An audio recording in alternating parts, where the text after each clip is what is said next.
ನಮಸ್ಕಾರ.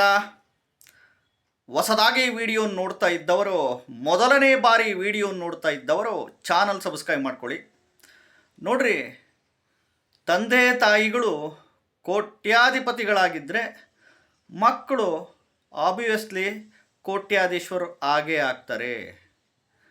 ಇಲ್ಲ ಅಂದರೆ ತಾತ ಅಜ್ಜಿಗಳು ಕೋಟ್ಯಾಧಿಪತಿಗಳಾಗಿದ್ದರೆ ತಾತ ಅಜ್ಜಿಗಳದ ಪಿತ್ರಾರ್ಜಿತ ಆಸ್ತಿಗಳು ಇದ್ದರೆ ಮೊಮ್ಮಕ್ಕಳು ಆರಾಮಾಗೆ ಕೋಟ್ಯಾಧಿಪತಿಗಳು ಆಗೇ ಆಗ್ತಾರೆ. ಅರ್ಥ ಮಾಡ್ಕೊಳ್ಳಿ.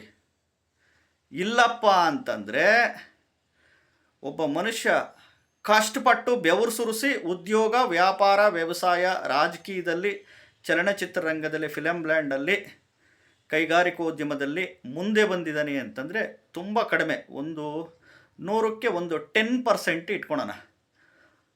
100ಗೆ 10% ಆಫ್ ದಿ ಪೀಪಲ್ಸ್ ಸ್ವಂತ ಶ್ರಮದಿಂದ ಕೋಟ್ಯಾಧಿಪತಿಗಳು ಆಗಿದ್ದಾರೆ, ನಾವು ನೋಡ್ತಾ ಇದ್ದೀವಿ.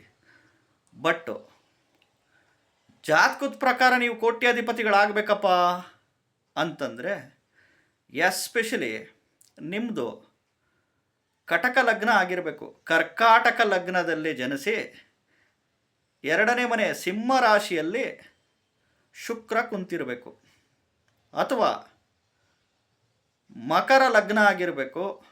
ಲಗ್ನಾಧಿಪತಿ ಶನಿ, ದ್ವಿತೀಯಾಧಿಪತಿ ಶನಿ ವೃಶ್ಚಿಕ ರಾಶಿಯಲ್ಲಿ ಅನುರಾಧ ನಕ್ಷತ್ರದಲ್ಲಿ ಕುಂತಿರಬೇಕು, 11ನೇ ಮನೆ ಲಾಭಸ್ಥಾನದಲ್ಲಿ.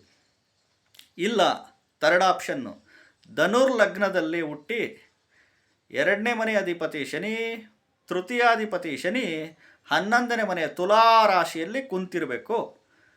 ಇದರದ್ದು ದಶಾ ಭುಕ್ತಿಗಳೆಲ್ಲ ನಿಮಗೆ ಕರೆಕ್ಟಾಗೆ 32ನೇ ವರ್ಷಕ್ಕೆ ಅಥವಾ 35ನೇ ವರ್ಷಕ್ಕೆ ನಡಿಬೇಕು.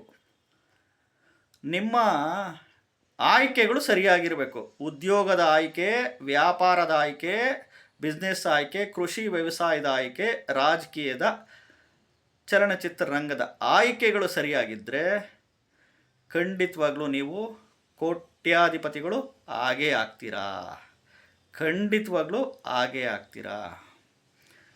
ಇದು ಎಲ್ಲ ರಾಶಿ ನಕ್ಷತ್ರದವ್ರಿಗೂ ಅನ್ವಯಿಸುತ್ತೆ. ಎಲ್ಲ ರಾಶಿ ನಕ್ಷತ್ರದವ್ರಿಗೂ ಅನ್ವಯಿಸುತ್ತೆ. ಈ ಗ್ರಹಗಳು ದಶದಲ್ಲನ್ನ ಬರಬೇಕು, ಅಥವಾ ಭುಕ್ತಿಗಳಲ್ಲನ್ನ ಬರಬೇಕು, ಅಥವಾ ಅಂತರ್ಭುಕ್ತಿಗಳನ್ನ ಬರಬೇಕು. ಮತ್ತು ನಿಮ್ಮ ಆಯ್ಕೆಗಳು ಸರಿಯಾಗಿರಬೇಕು. ಉದ್ಯೋಗದ ಆಯ್ಕೆ, ವ್ಯಾಪಾರದ ಆಯ್ಕೆ, ಕೃಷಿ ವ್ಯವಸಾಯದ ಆಯ್ಕೆ. ಕೋಟಿಗೊಬ್ಬರಿಗೆ ಮಾತ್ರ ಇದು ಅವಕಾಶಗಳು ಸಿಗ್ತಾ ಹೋಗುತ್ತೆ. ಕೋಟ್ಯಾಧಿಪತಿಗಳು ಆಗೇ ಆಗ್ತಾರೆ. ಇನ್ನು ತಂದೆ ತಾಯಿಗಳು, ತಾತ ಅಜ್ಜಿಗಳು ಕೋಟ್ಯಾಧಿಪತಿಗಳಾಗಿದ್ದರೆ ಮಕ್ಕಳು, ಮೊಮ್ಮಕ್ಕಳು ಖಂಡಿತವಾಗ್ಲೂ ಕೋಟ್ಯಾಧಿಪತಿಗಳು ಆಗೇ ಆಗ್ತಾರೆ. ವಿಡಿಯೋನ ಇಷ್ಟ ಆದರೆ ಲೈಕ್ ಮಾಡಿ.